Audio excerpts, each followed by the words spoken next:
Ang flotilla ni Ilian ay patuloy na umuusad pakanluran, ngunit may bagong tensyon na unti-unting namamagitan sa pagitan ng mga barko. Ramdam ng mga marinero na papalapit ang kanilang ruta sa pinakamapanganib na hangganan ng koalisyon. Lalong lumalakas ang hangin at naglalaho ang mga ibong dagat, senyales na hindi nakalayuan ang malalaking fleet. Pinagmamasdan ni Melis si Ilian na may tumitinding pag-aalala. Ilang araw na siyang mas kaunting magsalita at nagugugol ng mahabang oras sa pagtingin sa horizon. Ang kanyang determinasyong harapin ang hari ng mga pirata ay tila nangingibabaw sa lahat ng iba pang bagay.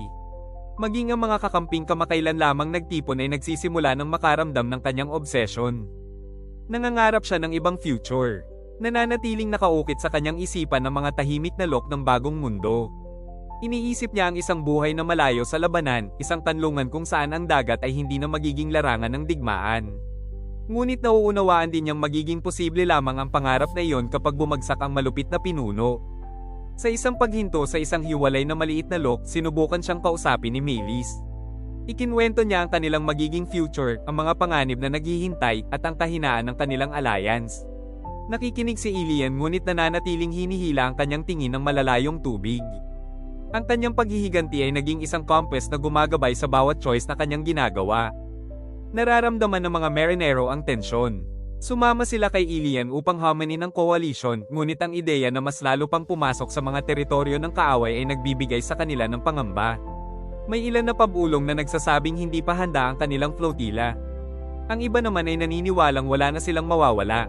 Naunawaan ni Melis na ang kanyang dilema ay higit pa sa simpleng takot. Kailangan niyang pumili kung susunod siya kay Ilian sa isang digmaang walang katiyakan o poprotektahan ang buhay na dinadala na niya sa kanyang sinapupunan. Mabigat ang secret na ito sa kanyang puso. Alam niyang ang pagbunyag nito ay maaaring magbago sa takbo ng kanilang paglalakbay. Walang ibinibigay na sagot ang karagatan.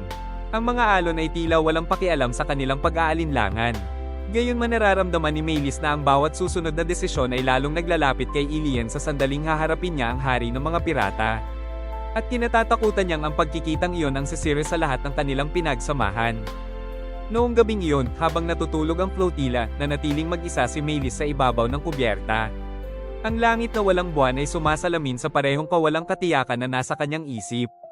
Nauunawaan niyang ang kanilang kinabukasan ay nakasalalay sa isang choice na maaaring hindi pa handang gawin ni Ilian.